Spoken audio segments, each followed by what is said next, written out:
Paltrocast. Okay, the first question I have for you, do I still call you Matisse? How do you like to be called? Most people like call me Matis. Yeah. Well, Modest, thank you for your time. I assume the Super Bowl was not a big part of your weekend plans, or am I wrong there? I did watch the Super Bowl. I watched it at my manager's house. I'm in Austin, Texas, and he's based here. So yeah, I went and watched the game. But yeah, not that big a deal, really. I do I'd love have to football, but I'm a Giants fan. So I'd have to imagine that Austin is like the second city for you because the Stubbs Barbecue EP and live recording and all that is kind of what launched the whole thing for you. exactly. Exactly. Kind of a full circle moment for me. I have my 17-year-old son out with me, Shalom, who is performing a song every night. His older brother Levi was out with me on the last tour, is now in Israel in Yeshiva. So at Live at Stubbs 2, during the intro, you'll see like I have Yehuda Solomon comes out and blows the shofar, and my boys are backstage, and Shalom is like, I don't know, this is 14 years ago, right? So he must be 3 years old. And I had like all this Kabbalah that I was learning, and I had them saying the Kabbalah like into the microphone, as the band is playing, going through all these delays and stuff. And then I'm back here with my son, 14 years later, and he's performing on the same stage with me. And we open up the show the same way. So yeah, it's been like 15 years or more. What was Live at Subs 2 was we're almost at 20 years. And it was funny. I remember like when they wanted to do that, it was like, it was weird. 15 years, is it? 15 years ago. Since, Sometimes 12. no. Since the original, since I think it 2000. was a 2005 release. Yeah, Live at yeah, Stubbs. it was. Yeah. Yeah. So Um, almost 20. I hate to break it to you that it's yeah, aging, but in a good way, which means yeah, that next year you could tour it as the 20th anniversary. exactly. Exactly. So we'll probably do that, hopefully. But yeah, I mean, Austin, I remember when I first, signed my first record deal, and I was working with a guy named Michael Kaplan who had Mhm. signed this band Los Lonely Boys, and Yeah. they were out of Austin, Texas, and he had just recorded their album in Texas. So he's like, all right, let's record in Austin. This is a music city. And for a lot of people, Matisyahu, you don't want this live album like live at the JCC. You live at Shlomo's bar mitzvah. Like you want this at Stubbs in Austin, Texas, so that the rest of the world kind of takes you maybe will take you a little more seriously about it. So, and yeah, Austin's always been a special place for me to come back to because of Stubbs. It's always been special for me. Well, one more question about that, and then we'll talk about Hold the Fire and what's coming up and all that. And that's when a lot of people get to play Stubbs, they're kind of bragging about the great barbecue food that they got to eat. But back then, I cannot imagine you were eating the food at No, Stubbs. no, I wasn't eating the food at Stubbs. I remember seeing the barbecue sauce in the supermarket. I'm like, "Is this kosher?" But no, I wasn't eating the food. And in those early days, it was actually very, very tough. Yeah. It's interesting because the Jews, the Orthodoxy really wanted to make a very clear distinction and a separation between Jews and non-Jews. Mhm. And one of the main ways of doing that is kosher food. So for me on tour, I was never able to eat the food that the venue had. I was never able to eat the food that the rest of the band was eating. If everyone was going out to dinner with the promoter, I was by myself in my hotel room taking plastic wrapping off of something. And I was by myself, I wasn't with a community of Jews. So I was alone, and it didn't really work for me, So in some ways, when I stopped keeping kosher, I kind of like started kind of becoming more a part of the world. This is a good lead up to probably where we're going. And the Well, last 10 years of yeah. my life have been less about separating myself from the rest of the world and more about being part of the world. And I kind of like when I first started out, I kind of was like I call it like I was punk rock in the sense that I Yeah. felt like the world was empty and shallow, and Judaism had everything to offer. And so therefore I was like all focused on that. And then as time went on, I shaved my beard and all of that. I started to feel like, well, why am I have to be separate from the rest of the world? Why do I have to make this distinction between myself? I know who I am. I know I love God. I know I'm Jewish. And so I started to integrate more with the world, and even my Judaism became less of the focal point. It became more about being a human being father, being a spouse, being a husband, addiction, ups, downs, pain, suffering, joy, all of the just human things, and less from the canon or the context of the Jewish perspective. And since October 7th, you're getting the old Matisyahu back. You're going Right. that fire, that's sort of like, okay, yeah, here's the reminder. The world sucks. They will kill us and murder us and rape our children and keep us hostages the first second they get, and then they will defend them. The rest of the world will defend those people against us. And so, yeah, now I'm like back into being Jewish, big time, baby. Yeah. The new music keeps coming. The tours keep coming. So it's very interesting for me to see, for lack of a better term than interesting, about how you are yourself, you get to be yourself, and it doesn't so much matter if you're writing hit songs because they're coming to see you at this point in your career. You could play 3 hours and they're happy with that. When did you kind of realize that it was no longer about hit singles? Well, I come from the jam band world in the sense that like the first concert I ever went to was 1980, 1981 New Year's Grateful Dead. I was 1 years old, 2 years old. My parents were Deadheads in Oakland Coliseum. And then in the 90s, my first shows that I went to were Phish shows. Right. And so I'm a huge Phish head. And improvisational music is the big aspect of the part of music that I fell in love with and always wanted to create. And as a singer, that's not really too typical, you know. Mhm. But I also love reggae music. I also love hip hop. I also love pops. I love hits, pop songs, and I love hits. So for me, it's like all these different pieces. Now, being on, like you said, being on the road and grinding like 200 days a year, I started to lose the joy in singing those songs. Sure. 3-minute versions of One Day or King Without a Crown. Those songs are old. Already moved on to different types of music. I'm constantly listening to music and kind of growing. So basically, I just decided like if I'm not enjoying it, then I'm going to start changing things, and expanding them, improvising in these songs to the point where oftentimes you couldn't even figure out that those were the original songs. And like you say, and also emotionally and stuff on stage, I've gone through a lot of stuff, and I was never of the idea that I should like now it's showtime. You put all that away and you put on your shiny clothes and you go out and make people feel good. I was always like, I'm going through this shit and I'm gonna go out there and I'm gonna put it out there. And I've had certain fans that, like you said, came to me and said, like, we love that about you. That's why we come to your shows, because it's interesting, because we know you're going through something and you're going to be real with us, and we want to go through that with you. And there were shows where I was like, on LSD, and I would completely fall apart during the show and then rebuild back up in front of the audience with the audience, Wow. these redeeming moments.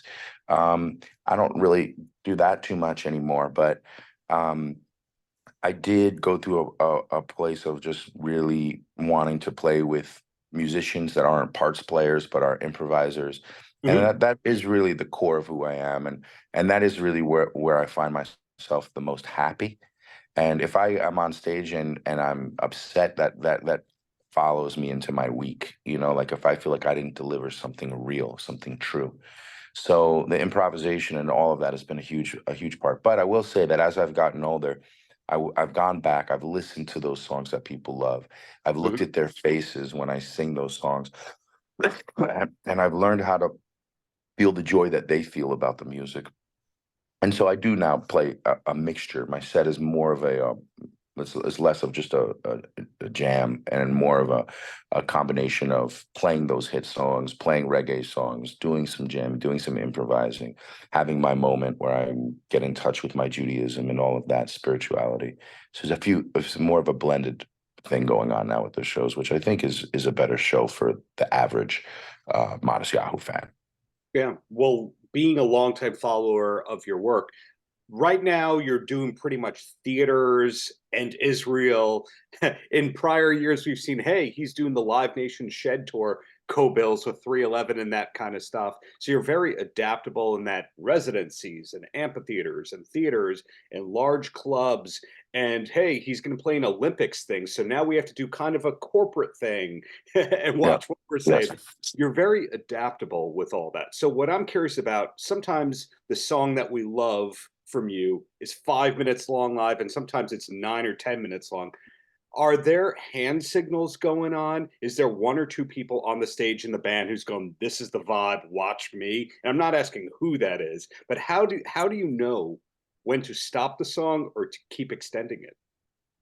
I try to feel it out, and the feeling it out is a combination of the band, myself, and the audience. I would say the band first. So, like, if we open up, let's say, a guitar solo in King Without a Crown, and I like Aaron is soloing and he's telling a story, I'm gonna want the band to pick up on that. And if I'm playing with sensitive musicians, like real musicians, then nothing needs to be said. When Aaron's finished with that solo, he will let everyone know. We're following the story. We're listening to the story. We're not gonna end the story in the middle of it, because of a time constraint. We want to hear the end of the story, and we can tell when he's coming to the end of the story. That's like one type of jam. But like then there's other types of jams where it's not just a solo and playing over the same chords, but it's like, to me, a jam really is when you start a story in one place and you move through different terrain, you move through different atmosphere. Like you're on an airplane or you're taking a hike or you're on a motorcycle. Now you're in the desert. Now you're in the mountains. Now you're down by the ocean. You Mhm. know, those are the feelings that people have when they're listening. So if you have a great band that can tell the story and doesn't feel rushed and is brave, like they have to have balls. They have to not care what the audience thinks, because there's going to be times when the audience is like, "What is this?" And you're just like, "Stay with us. Stay with us. We're going to bring you out of this. We're going to Yeah. scoop you up." And you can't really go up until you go down. Like if we just play major chords and sing in this high register and about peace the whole time, that is not a human experience. So we Well, want to to deliver rudely a, interrupt you here, you're talking about dynamics. yeah, exactly. So Yeah. for me, the main thing was finding musicians that have dynamics and are brave. And when you have players like that, then you can sort of say like, okay, well, this is the kind of thing I want to do. Let's try this out tonight. And everyone's attentive. Now, in the space that we're in now, I can't afford to tour most of the time with those musicians. Tour bus prices, everything went skyrocketing high. My ticket numbers aren't like they didn't jump or anything like that. I'm still playing for 500 to 1,500 people a night. It And seems like, as an outsider, it seems like it's more than that. I think you're underselling your draw right there.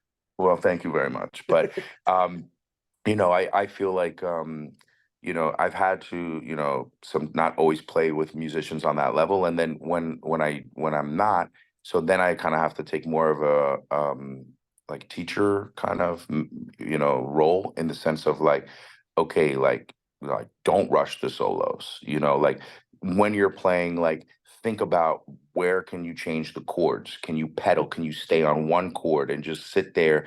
Then everyone has to listen and we all have to be attentive. And where are we going from here? So it's kind of like I start trying to teach about a little bit about that. On this tour, I brought someone to do that with me. Mhm, I brought Aaron Dugan back into the band, mhm. and he is an improvisational master and someone who really cares nothing about nothing else other than the music. So having him, and he speaks the language. I'm not a musician, so he actually knows the terminology.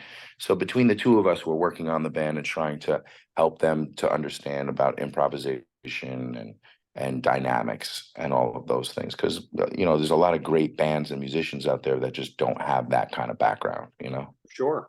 Well, two quick questions and then I let you go. And the first one is Hold the Fire is the new EP, and two or three of the tracks came out before it was released. Are you already thinking about your next EP or album, or are you good for a while on the studio stuff? No, I have 40 songs that I recorded last year, and these are just the first five. So I'm going to be releasing another song called Ascent in March. Hmm. That's I wrote about anti-Semitism. It's like the Shir Amalos prayer. Hmm. And I wrote it after Kanye. I made the video in Israel with the Nova survivors, and it's super powerful piece. And that's next up. So that hopefully that will be out early March. And then it's just a matter for me, if I make a record deal, someone who wants to put out a whole album. And if not, then I'm just gonna keep releasing music, whether it's in an EP form or just a single form. But you'll get a new track from me, God willing, like, from here on in, every month or 2 months. And My whole like attitude changed about that. Like I used to think that like, you know, the Jamaican artists were always very prolific in the sense they would like be putting out tons and tons of albums, you know. It's like anyone who would pay them, you're like, you know, like, oh, you know, here's some cash, like give me an album. And they will do it. It's like, oh, this kind of funny way of doing things. But you know, you have these artists that would put out like so much music, and then you would be disappointed because you would feel like it wasn't really all that. It was like, how could it be? And so I started thinking like, okay, so I get like I have like an album's worth of material in me every like 3 years, maybe. You know, it takes 3 years to build up the life experience and to then to have what to say, and then Mhm. the music you're listening to really soak in, so you know what which way you're going. And then I started like now watching like a lot of young artists and thinking like, man, like who says that you only have one album in you every 3 years? Why? That's just like some mental thing that you've made up for yourself. Like it's If I can literally, rudely interrupt you, yeah, uh, please. as a person that comes from the music industry and the background and all that, you'll hear publicists go, "Well, it's got to be a 3 month setup for the PR campaign." You go, "Why? So you're on retainer?" Yeah. There's so many things So that you're told that you go, "Who made that one up?"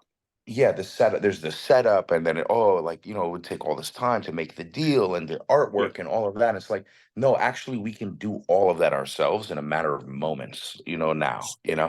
And and also like just the idea that you only have so much creativity in you is not a real idea. Where's that based in? Like where does that come from? It's Sure. actually not true. It's actually you. I mean, you know, if I, so, but a big part of it to me is the collaborative part of it, right? Because like it is true, you're only going to have a certain amount of inspiration. So on these last group of 40 songs that I did is like I worked with probably 100 people altogether, Wow. writers, producers, other singers, other rappers, like um, just getting in a room with 5 6 people playing the song and then all of us writing over the top of it and exchanging things. That's a new thing for me, and to me that's like, oh, that's how you're able to really like create a lot of material in a short period of time if you're willing to collaborate and like work with other people, you know. So that's been the Wow. case for, yeah. And last question before I let you go, and I don't know if this gets a 20-second answer or a 5 minute. I defer to you You how know, much from time me, you every have. answer is like a 5 minute answer, but yeah. Because it's a good verbal essay. You deliver essays, and that's a compliment. So Thank you. growing up, Reform Judaism kind of background. What didn't hook me in Hebrew school, or what made me not care, was they never pointed out all the comedians and singers and musicians who were Jewish. Once I was an adult and I went, oh, Gene Simmons and Paul Stanley and David Lee Roth and the Beastie Boys and Rick Rubin. Had I known that as a kid, I would have been the most devout Jew on the planet. I'm curious Right. in your case, because you mentioned Phish before, and Mike Gordon and John Fishman and all that. We find out that members of Phish are Jewish and all that. In your case, who was the first musician you learned growing up that was Jewish, and you went, oh, that's interesting? That's a great question. Mm, Who's the first Jewish artist that Mhm. I don't? mm, Let me think. I'm trying to think like who I was listening to back then. I mean, I probably had found out that the Beastie Boys were Jewish. I don't. To me, it was a little different than that. The thing for me that was like was seeing Bob Marley with a chai around his neck. Sure, You know, that was like, okay, he's not Jewish, but is inspired by Judaism. sure. Obviously, he's wearing a chai. Like there's no two ways about it, right? And he sings about Zion and he sings about Exodus and stone that the builder refused will be the head cornerstone, like little direct quotes from the Torah. So I think that was like the biggest impact for me was like, oh wow, like not who are the Jewish artists that are cool, almost like who are the non-Jewish artists that are borrowing from Judaism to make their shit. That's fucking cool. And I have license, whether I'm white or whatever you think I am, that I'm not from Jamaica. Like, if you're gonna borrow from my people, then I get to borrow from your people. That's the world we live in. We all borrow from each other, especially when it comes to music and inspiration. So Great answer. Well, thank you for the many years of great music. Hope to catch the Brooklyn Steel show and looking forward to the new music that you said is coming soon. thanks, Darren. Paltrocast.